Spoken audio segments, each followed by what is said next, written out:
Hello friends, आज हम बात करेंगे ऑनलाइन पीएफ विड्रॉल की और फॉर्म नंबर 15G की।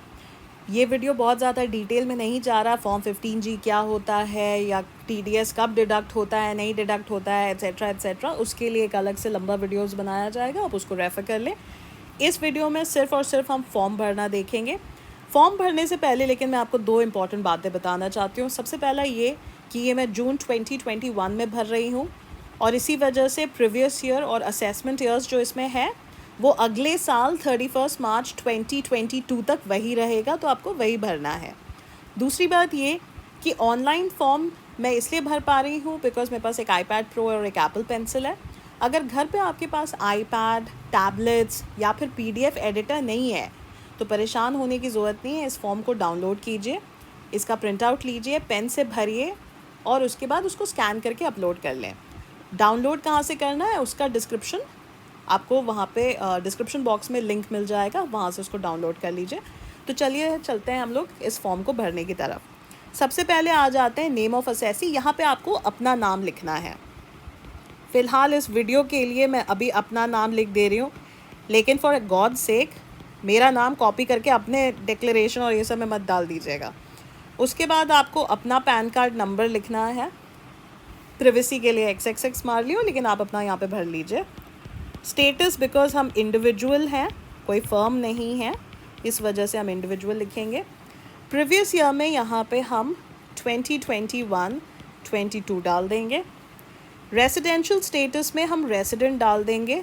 ऐसे भी अगर आप NRI हैं तो आप बेकार ये वीडियो देख रहे हैं। 6, 7, 8, 9, 10, 11, 12 सेल्फ एक्सप्लेनेटरी है, इसमें आपको अपना एड्रेस डालना है, कुछ नहीं करना है। उसके बाद 13 पे आ जाते हैं, इस पे आपको अपना ईमेल डालना है। जैसा आप देख रहे हैं कि स्पेस इन सब चीज़ों में काफ़ी कम है, तो इसको थोड़ा सा छोटा छोटा करके और कोशिश करें कि साफ साफ लिखें। उसके बाद आपको अपना टेलीफोन नंबर और मोबाइल नंबर लिखना है। उसके बाद हम आ जाते हैं 15 नंबर पॉइंट पे। ये एक इम्पॉर्टेंट पॉइंट है क्योंकि मैंने कई ऑनलाइन वीडियोस देखा है जहाँ पे ये पॉइंट गलत बताया गया है। इनफैक्ट ये भी एक कारण है जिसकी वजह से मैं ये वीडियो बना रही हूँ, ताकि आप पॉइंट नंबर 15 अच्छे से समझें कि ये होता क्या है। यहाँ पे दो बॉक्सेस हैं, येस और नो। आपको येस बॉक्स पे कब टिक मारना है और नो बॉक्स पे कब टिक मारना है। अगर पिछले 6 साल में आपने इनकम टैक्स रिटर्न फाइल किया है तो आपको येस पे टिक मार्क करना है, और अगर आपने इनकम टैक्स रिटर्न फाइल किया है तो बी पोर्शन में आपको वो साल का जो भी लास्ट यानी लेटेस्ट जो इनकम टैक्स फाइल हुआ है आपको वो साल डालना है। ये आपको आपके इनकम टैक्स पोर्टल से भी मिल सकता है।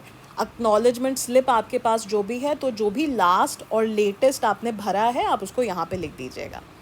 अगर पिछले 6 साल में किसी भी वजह से आप जो हैं 2.5 लाख से कम कमा रहे हैं, इस वजह से आपने इनकम टैक्स नहीं भरा है, तो आप यहाँ पे नो पे क्लिक करेंगे।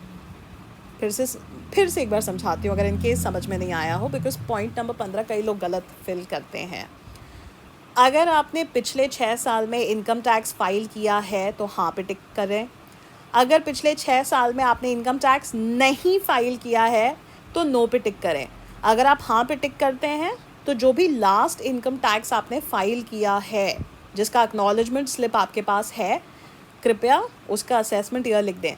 6 सालों का नहीं लिखने की ज़रूरत है, जो लास्ट असेसमेंट ईयर है सिर्फ वही भरेंगे। अब हम आ जाते हैं पॉइंट नंबर 16 की तरफ, जो estimated income for which declaration is made. यहाँ पे आपको अपना पीएफ अमाउंट लिखना है। अब ये पीएफ अमाउंट आपको कहाँ से मिलेगा? आप पीएफ पोर्टल पे जाइए, वहाँ से पासबुक डाउनलोड कर लीजिए। उसमें दो इम्पॉर्टेंट फिगर्स होते हैं, एक होता है एम्प्लॉय कंट्रीब्यूशन, एक होता है एम्प्लॉयर कंट्रीब्यूशन।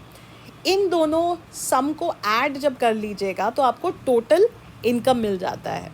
यानी एम्प्लॉयर का कंट्रीब्यूशन और एम्प्लॉई का कंट्रीब्यूशन दोनों को प्लस करना है, और वो जो टोटल अमाउंट आएगा वो हम यहाँ पे पॉइंट नंबर 16 में लिख देंगे। प्लीज़ रिमेंबर कि पेंशन का अमाउंट यहाँ पे ऐड नहीं होता है, तो सिर्फ और सिर्फ एम्प्लॉयर और एम्प्लॉई कंट्रीब्यूशन आप यहाँ पे लिखेंगे। उसके बाद हम आ जाते हैं पॉइंट नंबर 17 पे। यहाँ पे आपको अपना एस्टिमेटेड इनकम डालना है, जिसके लिए आप इनकम टैक्स पे करिएगा बाद में।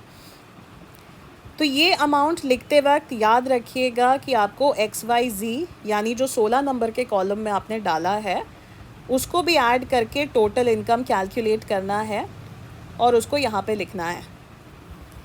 अब हम आ जाते हैं 18 पॉइंट की तरफ।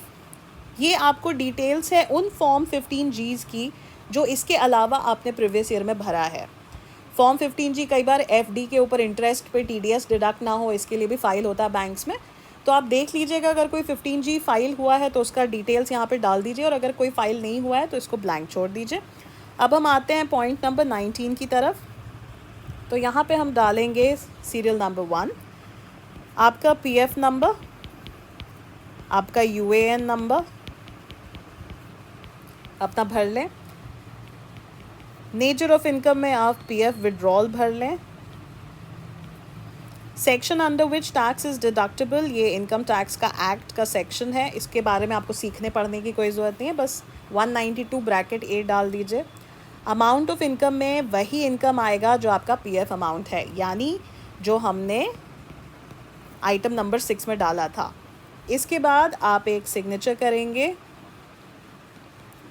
फिर आता है डिक्लेरेशन, जो एक इम्पॉर्टेंट एस्पेक्ट है। यहाँ पे फिर आप अपना नाम भरेंगे।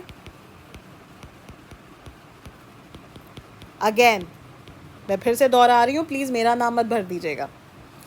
उसके बाद प्रीवियस ईयर एंडिंग ऑन, यहाँ पे आप लिखेंगे 31 मार्च 2022, और असेसमेंट ईयर में आप लिखेंगे 2022-23। ये हम क्यों लिख रहे हैं, अगर ये जानना हो तो वीडियो के एंड तक बने रहे, मैं बता दूँगी। यहाँ पे फिर आ जाएगा आपको 31 मार्च 2022, और यहाँ पर असेसमेंट ईयर आ जाएगा 2022-23। प्लेस आ जाएगा आप जहाँ पे भी हो, जम्मू कश्मीर से लेके कन्याकुमारी में वो जगह, डेट जिस दिन आप भर रहे हैं, और एक फाइनल सिग्नेचर। हाँ जी, अब बात करते हैं कि मैंने यहाँ पे तो 2021-22 लिखा है, लेकिन यहाँ पे 2022, 23 और 31 मार्च क्यों लिखा है? वो इसलिए क्योंकि अब हम लोग जिस फिनेंशियल ईयर में इस PF विड्रॉल अमाउंट को क्लेम कर रहे हैं, इसका इनकम टैक्स अगले साल भरा जाएगा। इसी वजह से 31 मार्च 2022 है, और यहाँ पे असेसमेंट ईयर हो जाता है 2022-23, क्योंकि इसका इनकम टैक्स का फाइलिंग अब अगले साल होगा। I hope that is clear. और बस इतना ही छोटा सा होता है फॉर्म 15G। पार्ट 2 पे आपको जाने की कोई ज़रूरत नहीं है, आपके लिए नहीं है। तो आई होप कि आपको कोई कन्फ्यूजन नहीं होगा। अगर कोई भी प्रॉब्लम हो या कुछ समझ में नहीं आ रहा हो तो आप कमेंट्स बॉक्स में अपना कमेंट्स या क्वेरीज डाल सकते हैं।